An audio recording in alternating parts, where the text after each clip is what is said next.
This video is about who testifies at a preliminary hearing, and this video is part of a series of videos that I am creating explaining everything that you need to know about a preliminary hearing if you've been charged with a felony in the state of California. My name is Veronica. I am a criminal defense attorney here in Los Angeles, and I help people who have been arrested put their criminal cases behind them so that they can enjoy their lives and their freedom. And so we're going to be talking about who testifies at a preliminary hearing. Now, you can expect at a preliminary hearing that there are going to be witnesses, as opposed to all of the other court dates besides trial, where they're not going to be any witnesses except for specific motions.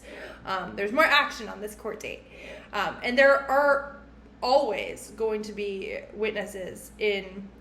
Almost always. There are almost always going to be witnesses in preliminary hearings. I've actually never done a preliminary hearing where there were no witnesses. I guess I can think of a situation where perhaps there's surveillance video and the DA and defense attorney stipulate to its admissibility and it's just played, but I've never seen it happen. Anyway, so you may think witnesses, okay, well then that might be, if it's a robbery, it will be the store clerk. If it's domestic violence, it will be the victim, for example. And that is true many times, but there's a special rule in California called Prop 115. So on June 5th, 1990, and I did need to look this up because this was well before my time as an attorney, there was a proposition passed in California where the voters decided that for these preliminary hearings, a police officer, if they have certain training, can testify at the preliminary hearing to what someone said. So let's talk about what that means in practice. So let's say it's a domestic violence case. That's one of the most common charges in Los Angeles. That is one of the most common cases that I handle. And let's say that the alleged victim, she or he, but we're going to say she for the sake of this scenario, was really upset that particular night.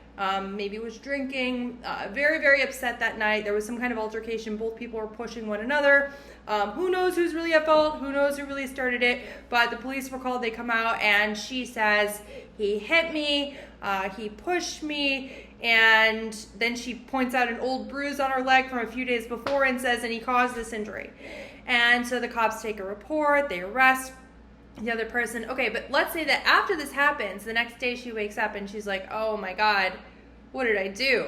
I know I pushed him too.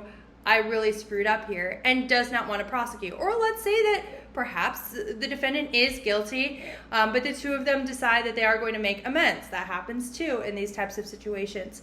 And the victim no longer wants to prosecute. Or maybe it's a gang case and the victim is afraid to come to court. So if that happens at trial and there's been no prior testimony by that witness or victim, then the case, depending on the other evidence, might be dismissed. But for the preliminary hearing, because of this proposition, a police officer can get on the stand and say, well, so-and-so said that he hit her and pushed her down the stairs, and then she had this bruise on her leg, and that is sufficient for the purposes of establishing probable cause. So this can be very frustrating. And, actually in Los Angeles County, one thing that the DA's office does pretty well is they actually do endeavor to get the witnesses and the victims there, especially victims, for the preliminary hearing to have them testify. Because here's how this goes if it is the police officer who is testifying for the witness.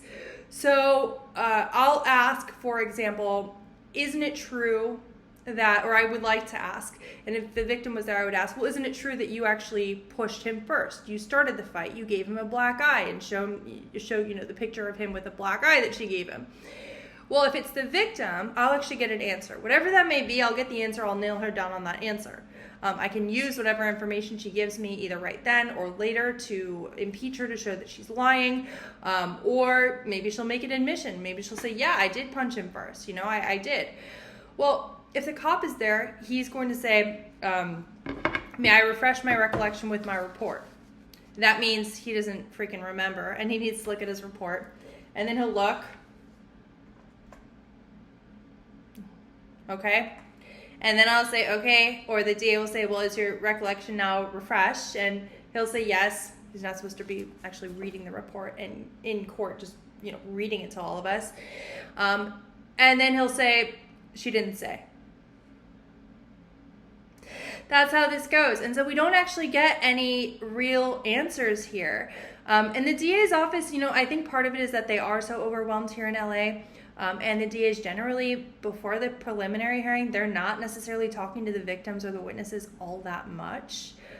Sometimes not at all. They just subpoena them, they show up that day, and then they talk to them.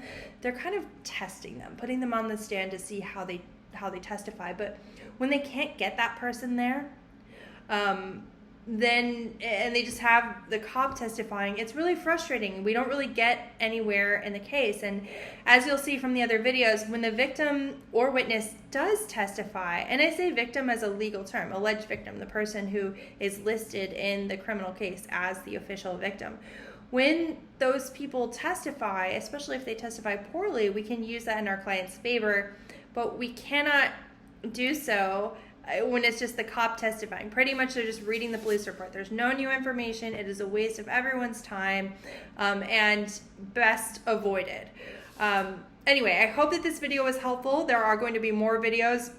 This is the second one so far, but there are more videos regarding what happens at a preliminary hearing, and this is information that I really do think that every criminal defendant in California should have and should understand, and honestly rarely do.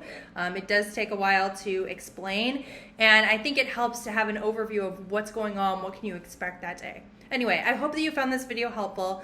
If you do have a criminal case in Los Angeles that you need help for, feel free to go ahead and book an appointment down below or give me a call.